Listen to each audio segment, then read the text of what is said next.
Good morning, community. On behalf of the Rescuing Our Communities podcast, I am Clayton Howard this morning with another informative podcast regarding the corruption of the Staten Island DA's office and my fight against them for my civil rights, civil liberties, and the justice that I have been denied when I was maliciously prosecuted and falsely arrested for lies told by the woman who I hold multiple orders of protection against, Francina Evans. So many people might think that I am just beating a dead horse, that this is something that I just keep talking about. But the fact of the matter is that my civil rights and civil liberties have been horribly violated. And until I get those rights enforced, until I get the justice that the Staten Island District Attorney's office has denied me, my fight against them is continued. You see, my offender is lucky. She is being protected by the Staten Island District Attorney's office because they need to protect her in an attempt to protect themselves. So they have been reaching out to every place she has a police report in the attempt to stop her prosecutions to make me less credible. This is the true power of the Staten Island DA's office and the corrupt piece of shit who is Michael McMahon, the unjust and unethically corrupt advocates who are Mackenzie Upshaw, Courtney Chase, and just the overall corruption of the system, people. Because again, we have to acknowledge something that many people who are residents of Staten Island may not want to accept. That Staten Island has been historically, fundamentally, and categorically racist since the inception of Staten Island as a borough in New York City. The office has a propensity to falsely prosecute minority men. It's done it forever. And now, unfortunately, it is fostered by the corruption of unethically corrupt Black women. I made a podcast a couple of months ago addressing an issue that a lot of people didn't want to respond on, but the truth of the matter is that everyone knows that it's valid. The greatest enemy to Black men nowadays is unethically corrupt Black women who will use institutional racism to enact vengeance and to violate this man's rights and to get revenge on him. And this is what was done to me by my offender. Angry that she was convicted of an order of protection, that a decision was rendered against her because she was harassing me and she had robbed me and she had done everything I said. She launched a plan. Her plan was to make my Black ass pay. Excuse the language, but that's exactly what happened. So what she did, knowing how strong she was in Staten Island, New York, the first thing she did was call Michael McMahon, who I really believe she may have some type of inappropriate relationship with, but I'm not even going to comment on that until I have solid proof of it. But anyway, she contacts Michael McMahon. Michael McMahon is a prosecutor in charge, is the head prosecutor. He is the district attorney of Staten Island. He is the elected official responsible for the criminal prosecution of offenders in Staten Island. My ex has a personal relationship with Michael McMahon. Now, how can a woman with no law enforcement experience, with nothing pretty much, except a relationship with a corrupt Black pastor, have such access to the Staten Island District Attorney's office?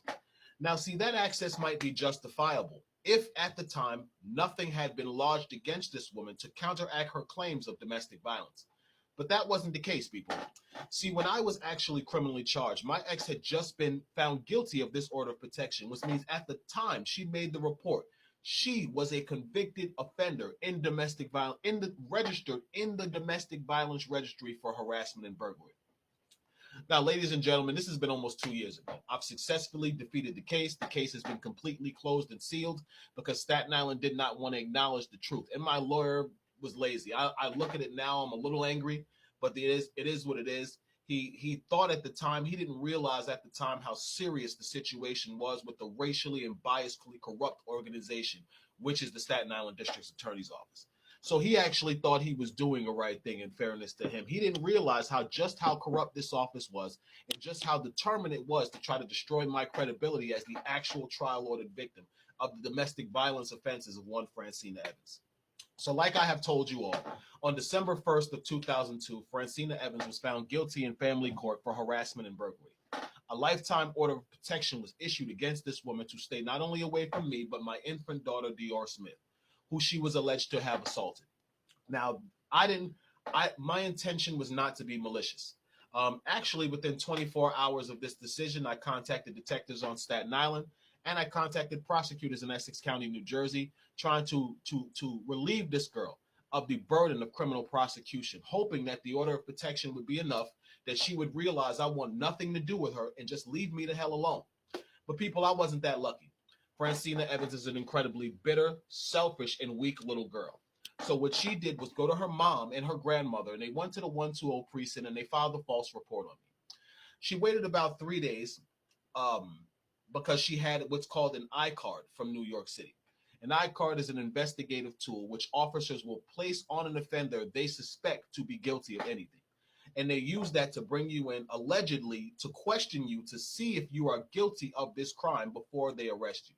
But that's not actually what the NYPD uses this tactic for. They use it just to arrest people. They arrest you on an I-card, they charge you with whatever they want to charge you, and then they send you through the system, because that's the whole trap of law enforcement and corruption in New York. I'm sorry to say it, because my beef is not against the entire NYPD. The entire NYPD did not violate my civil rights. It's only certain racially motivated officers, racially motivated white male detectives are a huge problem in the NYPD, and that's just the truth. I'm sorry, fellas, if you're watching this and you might feel disrespected, but it's inherently the truth that the racist white officers on Staten Island are a huge problem. Not all of them, but a good majority of them.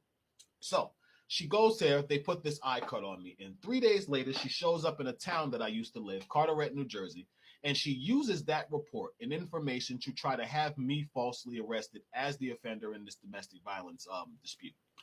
Now, I never did it, ladies and gentlemen. I never did the things that this girl has tried to put on me and have me falsely arrested, falsely prosecuted. I'm sorry, I'm looking for something that I thought was here, but it's not.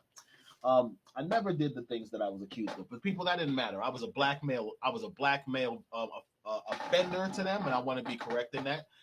So I had no rights. Staten Island does not give a damn about black men. If they think you did something, you're going to jail. There is no such thing as probable cause. There is no such thing as due process. There is no such thing as being innocent as a victim on Staten Island. No. If Staten Island thinks you did it and you're a black or minority male, you're going to jail. You are guilty until you prove yourself innocent. And then once you prove yourself innocent, they will not grant you the justice that you deserve, being lied on, being falsely arrested, none of that. What they will do is try to pretend like nothing happened and ignore you on every administrative level, denying you your justice. And this is what was done to me. So like I'm saying, back to the story. December 8th of 2002, Francina Evans walks into the Carteret police station and files a police report on me, alleging the exact same thing that she filed in Staten Island, which is that I had filed false reports on her and I had lied on her, which was not the truth. This was a broken-hearted cornball who was using her connections and her looks to try to get what she wanted. So people, I have fought my ass off for 2 years to establish the truth, which is that Francina Evans, the golden girl of Mike McMahon, the golden child of the Staten Island DA's office, the woman who was granted unparalleled resources from the Staten Island DA's office as a convicted offender in a domestic violence dispute with a lifetime order of protection lodged against her, people, they completely disregard the order of protection. This woman had an open door access into the DA's office, and she had a standing lifetime order of protection against her. That the appeal had been dropped, that multiple attempts to dismiss the order have been denied due to the malicious nature that has been proven with Francina Evans. But Staten Island didn't want to hear that, because I'm a black male, people, and in the eyes of injustice on Staten Island, black men can never be victims. We can only be offenders. So like I'm saying, 3 days later, she files this report. And I've been fighting this report in Carteret, New Jersey for 2 years. Yesterday, I finally got a call from the Middlesex County Prosecutor's Office with an apology. Mr. Howard, we are incredibly sorry. We are aware of what is going on with Francina Evans, and we are going to charge her with the false report she filed in December 8th of 2002. She lied on you, and we're aware of that. And we're going to do everything we can to make sure you receive the justice you deserve. People, I almost fainted. I said, oh shit, you got to be joking me. You got to be kidding. People, they weren't lying. And for proof, I am going to show you the report, because the truth is, it needs to be known. So let's get to this report. Where is it? That's it. Okay. People. The criminal complaint of Francina Evans. People, oh my God, I'm relieved. So let's read this complaint, people, because Staten Island should be doing this. People, Staten Island will not charge Francina with the false report from December 5th of 2002, but New Jersey has finally charged her. And I want to read it to you. 12/8 of 2022, Carteret Borough, Middlesex County did, within the jurisdiction of this court, knowingly give or cause to be given false information to law enforcement officer with the purpose to implicate another, specifically by filing false allegations on the complaint in Carteret, New Jersey, where she does not live and has no business, in violation of New Jersey State Assembly 2C 28-4.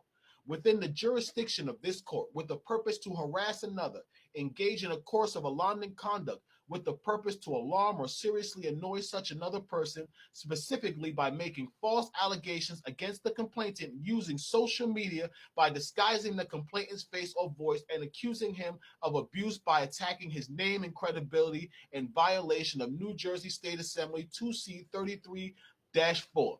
People, I almost fainted. I almost fainted when I saw that complaint. I could not believe they finally did it. Now, why did they finally do it, people? The truth of why they finally did it. I had to file civil rights charges, and I did, because I'm tired, people. This is ridiculous. It is no way that as a victim with so much proof against this woman, I should have had to fight this hard. The reason I had to fight this hard, again, is because I'm a black male. On Staten Island, they refused to charge Francine Evans. No. On Staten Island, they refused to answer any email, any phone call, any attempt my attorneys make to get that justice. Staten Island won't answer. So, people, I began to speak out. I speak out against Mackenzie Upshaw, the advocate who lied to me a month after Francine Evans was convicted and told me that a federally protected order of protection, which was registered within the Richmond County Clerk's office, was invalid and unenforceable in Staten Island. People, and this is in writing that this woman did this. People, I speak out against them because 5 months later, I called the office. I speak to the same advocate who is aware that I am the legitimate victim. People, now knowing that I have this order and considering the fact that their plan to falsely arrest me and honor Francine is in effect, this advocate, Mackenzie Upshaw, hangs up the phone on me. I call back immediately. The person who picks up is Courtney Chase. Courtney Chase is the woman who I played in my last podcast, where you hear the conversation of me speaking to this woman with incredible respect.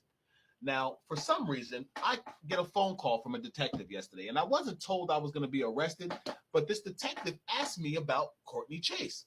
Now, people, Clayton ain't dumb. Clayton's been arrested by Staten Island multiple times for false reports, so I kind of know the drill. I know they little bullshit tactics when they trying to come after you, because these cops are not really that smart. They're really not. So he asked me about Courtney Chase, and I said, what the fuck are you asking me about Courtney Chase for? Ding, that bitch filed a police report on you. People, I haven't heard about it yet, but I'm almost positive that Courtney Chase has tried to file a police report on me for exposing her to have violated my civil rights and naming her in a federal lawsuit, which is super fucking stupid. But what can you do, people? When you deal with corruption, when you deal with the Staten Island DA's office and the office controlled by Michael McMahon, this is what black men get. See, once they can't stop you as a victim, their only course of action is to make you an offender. So what they'll do is try to manipulate your words or manipulate testimony or use racist means through the law enforcement community to get you into the criminal justice system. Because we all know the truth here, people, is that the court of Staten Island was never designed to protect the rights of black men. That court is designed to be racially biased and racially oppressive to black men. So what they do is try to get you into a judicial system that cares nothing about me as a black man, so they can falsely prosecute me. What they do again is they hope that I have no money, so I have to use the public defenders that are in connection with them. And if you don't believe me, you can listen to my last podcast 659, I believe it was, where you hear Courtney Chase ask me, am I in the public defender's office? Not in your fucking life, lady. Never would I deal with the public defender's office of Staten Island, because they are connected to the DA's office and they work for the DA's office. The public defender's office of Staten Island's entire job is to work out a plea with you so Staten Island keeps its conviction rate up. They don't want you to get off. They don't want a dismissal. They're trying to go and get you any type of conviction that will booster Staten Island's already biased and incredibly suspect conviction rate. Staten Island will falsify complaints on you. They will create lineups. They will falsify testimony. They will withhold discovery. They will do whatever it takes to get you convicted when they know you have not done it.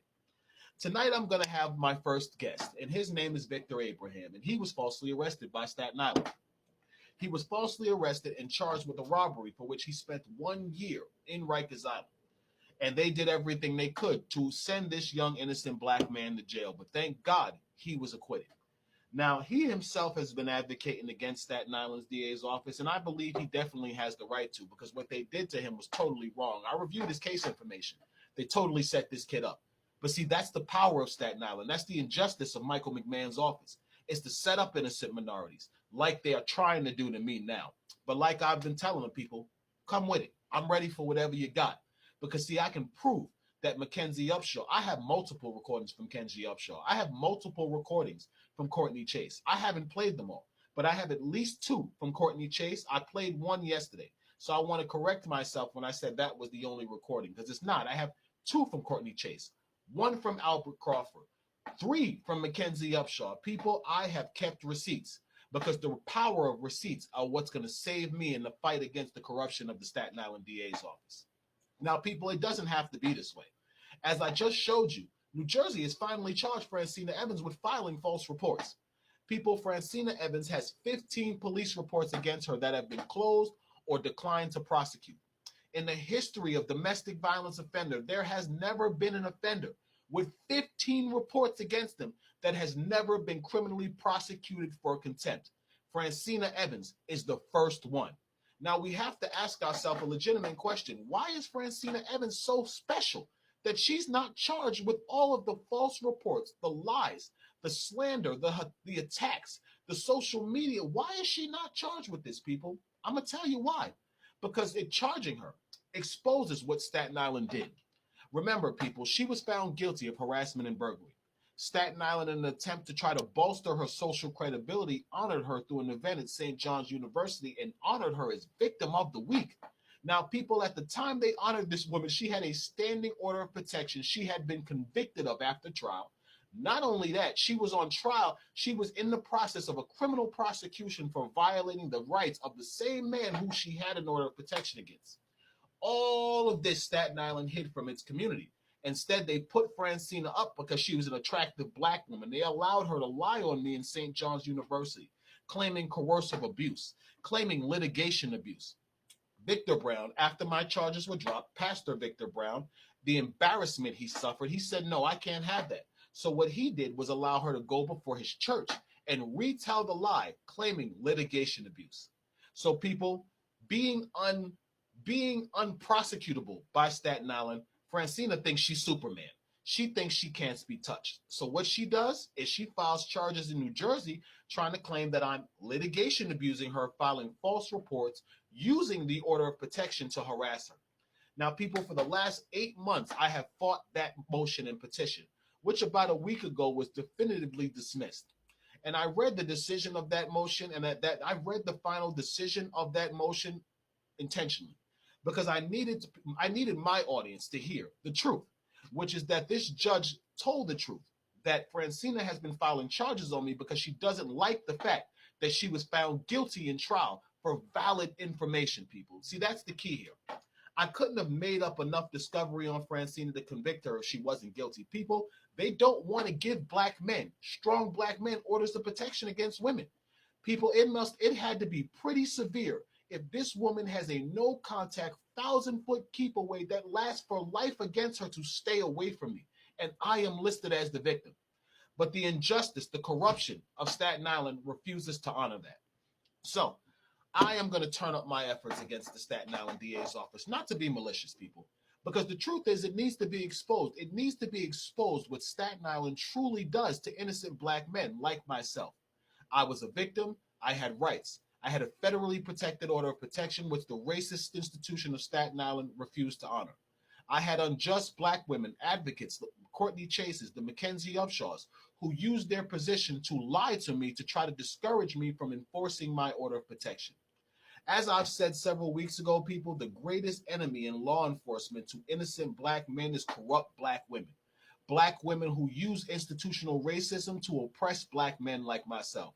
And ladies and gentlemen, I won't have it. So join me tonight as I interview Victor Abraham. And people, on behalf of Operation Rock, we will fight the Staten Island District Attorney's office. because corruption needs to stop, injustice needs to stop, and the biased, the sexist advocates, the unethical advocates who use their position to try to get revenge once they're named in federal lawsuits, they need to lose their fucking job. Now, I'm not going to say that I'm going to maliciously attack them to use their job, but people, all I'm going to do is show the truth, and I'm going to file civil suits. And once I'm paid by the city of New York, the city of New York will do its own investigation on these employees. And if they determine them to be fired, that's on them. I don't care. The only thing I want is my rights, and I want to check. Because the fact of the matter is, people, I should have never been falsely arrested for Francina Evans, considering she had a standing lifetime order of protection against her that was trial issued, people. It wasn't a temporary order. It wasn't filed on an ex parte petition where I wasn't present, people. Francina went to trial. She presented 125 pieces of discovery against me to try to prove my domestic violence offenses, that I was harassing her and stalking her, that I was abusing her with social media. And people, every judge in the trial court told her that my content is not a violation to her, that is protected under First Amendment speech. And the main reason it's protected is because everything I'm saying is true. Now, yes, in the beginning, I was a little vulgar. My language was horrible. I'll admit it, people. I was angry. I was still dealing with some issues with the death of my mother, and I didn't present myself as effectively as I'm doing right now. And that was used against me by the racists and people who choose to violate my civil rights. But those days are over, assholes. And you got the Clayton in front of you that is going to beat you through your own game of using the law against you. So, people, on behalf of Operation Rock and Justice, join me tonight as I interview another young man who was falsely arrested by Staten Island, whose rights were horribly violated, who they actually created a lineup to falsely name this guy as a suspect in a robbery he never did. Staten Island has a history of setting up innocent black men and using the law to put us in jail for things we didn't do. And as black people, as people who are concerned with our civil rights, minorities, if you're Arabic, if you're Chinese, anything, and you live in Staten Island, even if you're a minority and you deal with racial injustice, I ask you to join me and spread the community, because the more we lobby and advocate against places like Staten Island who violate the rights of minority men, the greater results we will have. And again, on behalf of Operation Rock, join me tonight at about 7 o'clock as I interview Victor Abraham, and we get this started. Thank you for listening, people. Have an amazing day. God bless. Justice does come to those who